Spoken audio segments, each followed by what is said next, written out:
Hi, this is Audrey here from Freebird Yoga. So today's session is all about the legs and the thighs.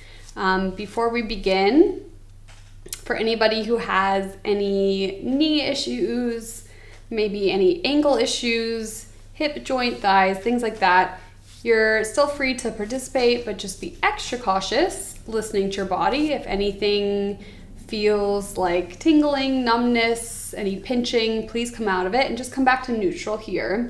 I'm also going to show some alternative ways of coming out of the postures if anything does not sit right with you.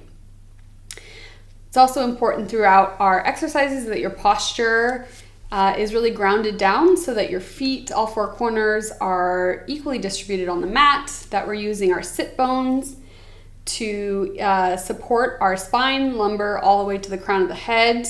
I like to use a little blanket to help tilt my pelvis. I like to sit at the edge of the chair because it just helps with my posture a bit. You can also use a folded up blanket or a jacket for support, especially for our first pose, which is just, it's called Shavasana, which is rest pose. So we're gonna actually allow there to be a little bit of an arch and a relaxation, which is not how we're gonna do the rest of the session, but here I'm giving you full permission. You can also use, if you happen to have a yoga bolster or a pillow, you can extend it out and rest your feet underneath. You could use all sorts of things, even if you're at your work, you could use a set of books, things like that, just to elevate those feet just a little bit and to allow them to relax. And we're just gonna take a couple minutes here to connect with our breath, but we're gonna keep our awareness on our legs throughout this opening meditation. So you can close your eyes or keep them open, whatever feels good for you. And just allow your body to settle in. Again, relaxing your upper spine to relax against the back of the chair or the wall. And allowing your legs to melt into the floor or the bolster, the block. And allowing your hands to relax on your thighs.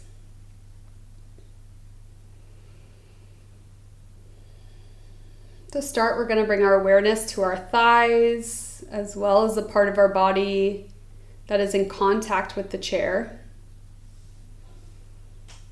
We're just scanning. We're not judging. We're not worrying about what's happening in the body. We're just being curious. Maybe there's some tension, or maybe one side of the body feels different than the other. Bringing your awareness then to your knees. Ensuring that you're not locking your knees while we're resting. Just adding a little bit of a micro bend here. Then drawing our awareness to our shins and our calves. You might want to even shake out your legs a little bit. Adding a little movement. And then releasing them and relaxing them back down. And then again, drawing your awareness to your calves and your shins. Are you holding any tension there? Is one side feeling a little bit stronger than the other? Bringing your awareness then to your ankles.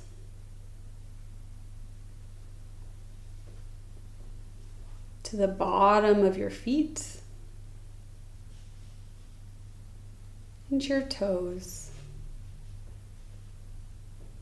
Again, just being curious from our waist down, any sensations that are coming up in our legs, our knees, our ankles, and our feet.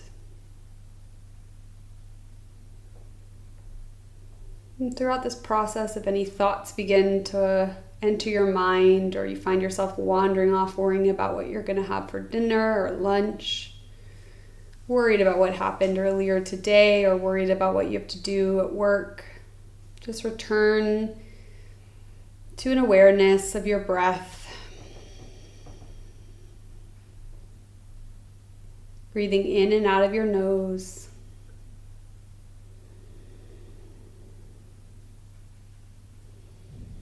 trying to extend that exhale a little bit longer than the inhale. So it helps. You could even count. So you could be inhaling for 4, exhaling for 4.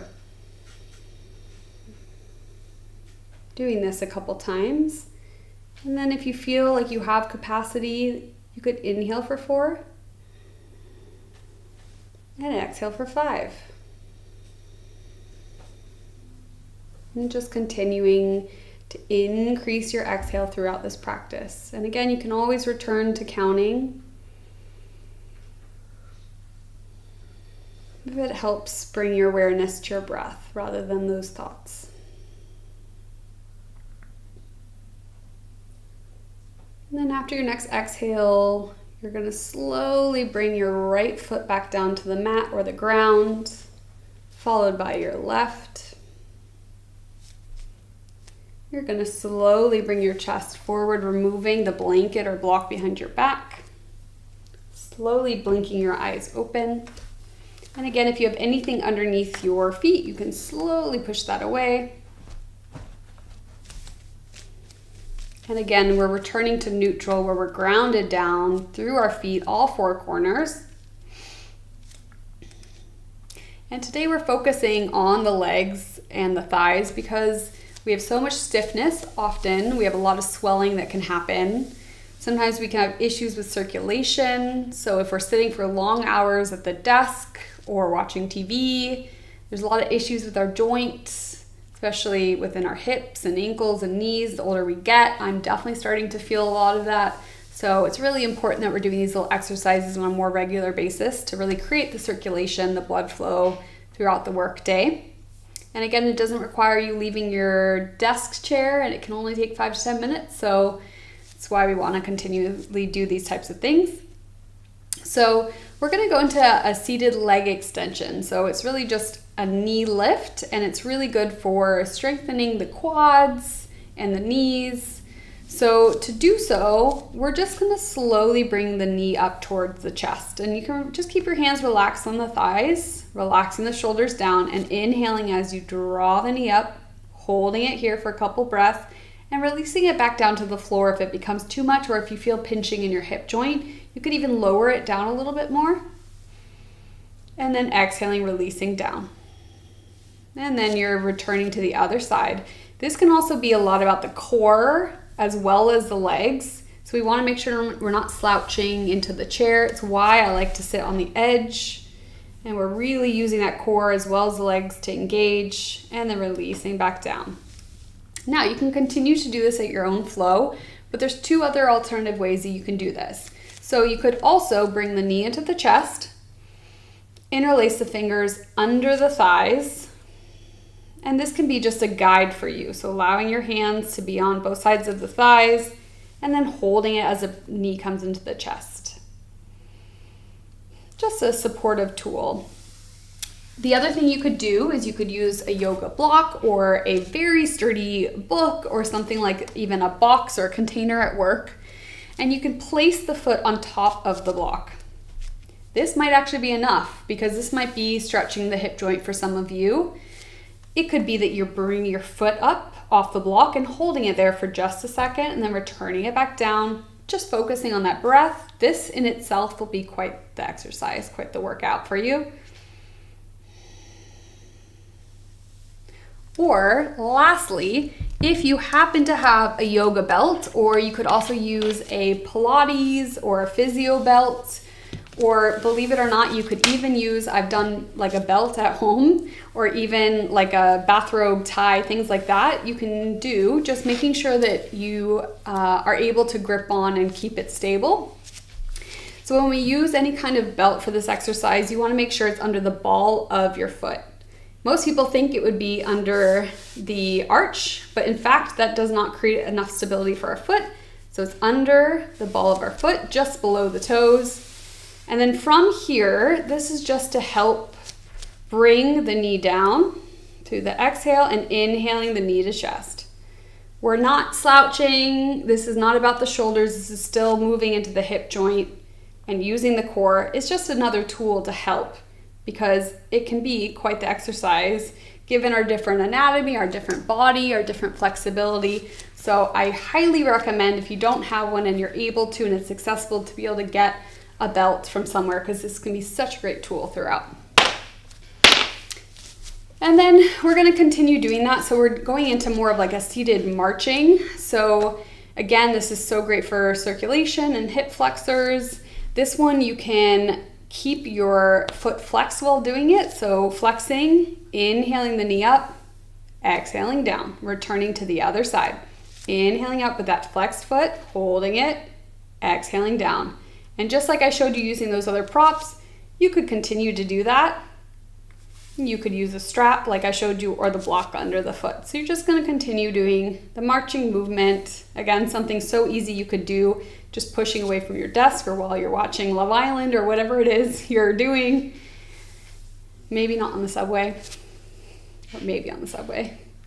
And just continuing doing this at your own pace, not forgetting to breathe. So we're inhaling up, exhaling down.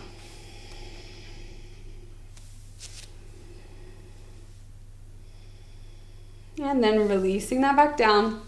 And you're probably feeling that in the hip flexors. At least I know I am. And I'm somebody who I've always had very sensitive hips. So it's nice to just release that a little bit. So if it's accessible, you can open up your hips and create a little bit of a hip circle here. So just a nice little circular movement. So just continue doing that if that works for you, or you can still use the strap. So this is just a guide, again, where you can bring the strap together, holding it with your right hand and just guiding it into a little bit of a circle. Because again, we don't want to use our back.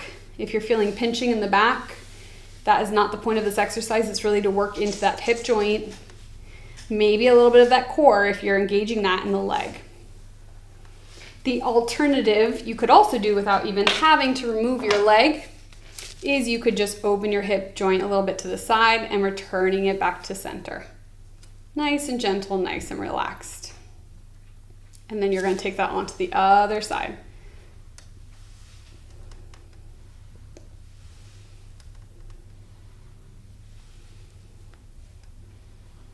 Not forgetting to connect with your breath, breathing in and out of your nose.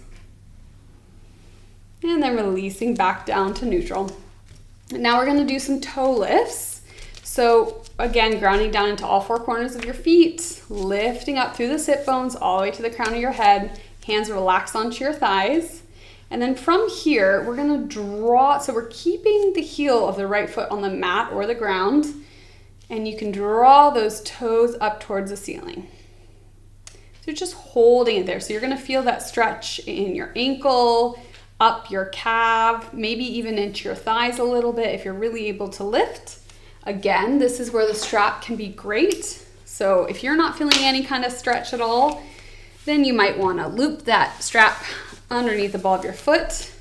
And that just helps bring those toes a little further off the ground. So you're probably going to really feel this. And we want to make sure again that we're relaxing our shoulders down, that we're still grounding down into the left foot. We don't want all the emphasis to go on one side. And we're just holding it here for a couple breaths in and out of the nose. And again, this is so good for ankle mobility and circulation. You could even go into a flow a little bit here. So if you want to release the toes down to the mat, drawing them in. And then inhaling back down and exhaling, drawing those toes back in. So just taking your breath at your own pace. Again, you can do this with or without the strap. You could even do this if you're sitting down on the mat or on the floor. This is a great thing you could do under your desk at work and people wouldn't even know you're doing it. Maybe a little bit, but it's okay. Let them be curious. And then you're going to take it onto the other side. So drawing the toes up towards the ceiling and then bringing them back down. Inhaling back out, exhaling back in. Exhaling back out, not in, backwards. You know what you're doing though. So we're just following that breath in and out of your nose.